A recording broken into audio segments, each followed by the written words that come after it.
recently I was asked to do a little presentation on a topic on health for a women's forum, and it got me thinking that the ultimate status symbol in our world today is actually not physical beauty. You can be as pretty as you want.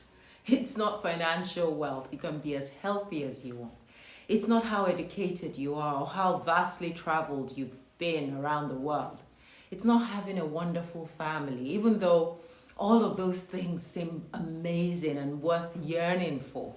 But when you think deeply, it really is something quite simple. It's good health and a sense of well-being. It's a harmonious balance between your mind, body, and soul. It's feeling good in this body, so much so that you're bouncing around in a way that you're so happy, healthy, and full of vigor that you almost want to run up a mountain and scream to the whole world, "I'm alive and I'm grateful for it," like a crazy person. That is it. That is what should be the ultimate status symbol. Those with good health, sound mind, and spiritually alive in the eyes of their Creator. Isn't that what we should all be seeking? You can make more money. You can buy new cars. You can have fancy clothes, houses, watches, vacation in the most expensive and exotic places in the world. But you cannot buy good health. And I want to stress that good health and vitality is an inner feeling that pours out externally. Good health precedes all those things that we want and need, and you can't chase after them. You can't chase after those things unless you are even in good health to start with. You can have 1,000 problems until you have a health problem, and now you just have one problem to deal with. And let me tell you, your health is not your ability to be able to afford hospital bills and big pharma drugs or expensive surgeries. No, it's not checking into the best hospital with the most experienced doctors. It's not 5-star meals being delivered to your bedside whilst you wear a hospital gown and read magazines and say, "Oh, I'm relaxing." No, that's being a good paying customer for a profit-driven industry. In fact, if you were looking for the biggest clue that you're not in good health, that is it. Health is living a lifestyle where they never see you in those places because the energy there does not match your inner vibration. You are not a good candidate for hospital gowns. It doesn't fit. And you refuse to be a willing participant for big pharma drugs. Good health is self-love. It's an inner discipline. It's a self-fulfilling promise to yourself and to your Creator who has blessed you with this amazing body. It takes being conscious in this body to take responsibility and say, "I will take care of my vessel that has been entrusted to me so that 90% of the time it will serve me according to the love that I have given it." The other 10%, well, let's keep it for contingencies, bearing in mind that this physical machine can slow down from time to time and need overhauling, but that's only fair. But the rest of the time, it's down to you. You are the sole occupier in this body, the tenant and the caretaker. No one is charged with the responsibility of taking care of it for you. It's your machine. You ideally should know what the best way to care for it is. You should educate yourself. Get to know your vessel. Without this body, you couldn't even begin to navigate your reality, let alone appreciate the fact that you are even self-aware and consciously experiencing on this planet. Maybe unconscious even in some cases. But it takes hard work, discipline, consistency to make the right choices for this physical body, for a future payout. Rather than enjoying the empty pleasures now that's going to harm you for a future reward riddled with disease. Come on, look around you. There are more sick people than there are healthy ones. And do you know what a wise person will do in that situation? A wise person will say, something doesn't add up here. This is becoming ridiculous. I don't want to be part of this statistics where they say, oh, 90% of the people in the world are unhealthy. A wise person will say, I want to be part of that remaining 10%. And how will he achieve that? He will start by doing things differently from what the 90% are doing. It's a no-brainer. He will look in his environment and say, why is being unhealthy a trend? What are these people doing to themselves that's causing them to be ill? Why is society full of unhappy and unhealthy people, oblivious of what they're doing to themselves? And what can I do differently so that I don't end up like them, like that statistic? I was that person and I needed a wake-up call like this to jolt me back to my senses. If I want good health, I must take responsibility.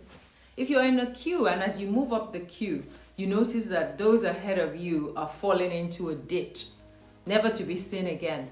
Do you stay on the queue so that when it's your turn, you fall in just like them? Or do you backtrack and leave the queue immediately? That is how we are treating our health today.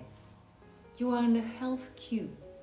And rather than backtrack as you see that people are dropping in the ditch, stop doing what everyone else is doing in the queue until it's your turn and then you fall in. Is that what we want? And the ditch is getting bigger and bigger, that it's swallowing people so quickly these days, unless you do something different. It's not difficult to realize that there's a law of cause and effect that's taking place. And what we do to this physical body is having a disastrous effect on our health. But we're so distracted until the body says, oh, I've been trying to catch your attention for months now, or for years now, but you're not listening to me. You're focusing on other things. We all have a free will to choose what we are doing to benefit this body. And we all have that built-in mechanism for knowing if we have made the right choice, because the result is always evident. You can't buy a fit, healthy body with all the money in this world. If not, the richest guy will be the fittest guy. But we know he's not. You can't steal it. You can't rent it. You can't pay someone to swap it with you. There are people who have all the money in the world, but they're always in the hospital. They can't pay for enough good health to go and be at home. And the older you get, the more this good health means a lot more than you can even imagine. More than anything else that you own.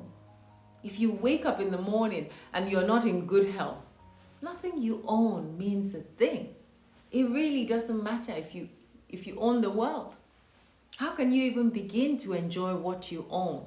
Wouldn't you rather fly economy, coach, but be super healthy where you walk into the plane by yourself than to own a private jet, but they use a stretcher with tubes connected to your nose and your mouth to get you on board?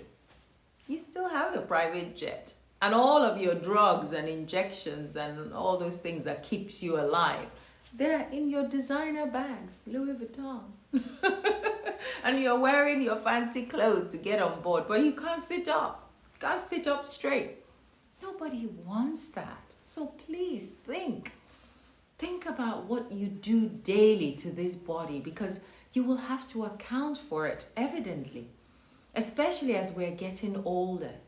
You can be okay in your 20s. You can go out partying and keeping late nights and then you bounce back the next day as if you've had 9 hours of sleep. Yes, your body is only indulging you at that time, but you will still pay for it. I know, I've been there. Maybe even in your 30s, you can drink with friends 5 or 6 bottles in one sitting, and your body will caution you minimally, but you can still hang in there the next day. But have you noticed that in your 40s and 50s, when things begin to slow down and your health starts to give, you realize nothing is more important than your good health. just trying to get out of bed in the morning without any, you know. And you realize that this body is all you've got to experience your reality. And if your body, mind, and soul is not in a harmonious balance, then your reality here will be crap. If you don't realize that in your 60s and 70s, I'm afraid it's too late. It's already too late. You either pay for it on the front end or you will go bankrupt on the other end. Either way, the law of sowing and reaping must be observed. You will have to enjoy the blessings that you have afforded your body or the pain that you have afforded it. I have learned on my journey to start paying more attention to how I treat this body, to wake up and be more alert to this vessel, to consciously work on making it work for me as it was designed to be. To live healthy is expensive, but to be ill will cost you everything. To eat good, natural, organic, and living foods that nature has blessed us with is expensive. But the synthetic medicines, the medications, the drugs, the hospital stay, and all the hospital visits, the expensive surgeries, and all the toll it would take on your family and friends, it will cost you more, and far more damaging side effects for that matter. And nobody wants to be that kind of liability. So to exercise and move this body so that it is active, it will require strength and willpower. It will require some sweating, major sweating. But the houses, the cars, the fancy clothes will go to someone else if you check out early. So I'm calling on all 20-something-year-olds, all 30-something-year-olds, all 40-something-year-olds and beyond. Gather around here. Let me tell you, stop treating your body as if it was a rag, whilst you treat the things that you own much better. This body drives you around like a car, but you need premium gas in it for it to serve you well. So don't just focus on your nice things externally and neglect your body internally. Nice car, cheap body. Fancy clothes, weak heart. Nice bag, fatty liver. Lovely shoes, but weak kidneys. Beautiful house, but sick body. Nobody wants that. Your body is your asset. Invest in it first and foremost so that you can reap the benefit of good health and vitality. It doesn't take much to be sick these days. I'm sure you know that. Look around you. But it takes a wake-up call and conscious living to be amongst that little 10% that is left who are still healthy and vibrant and alive in their Creator's creation. Try and be part of that 10%. That's what I'm striving to do daily. Until next time, bye for now.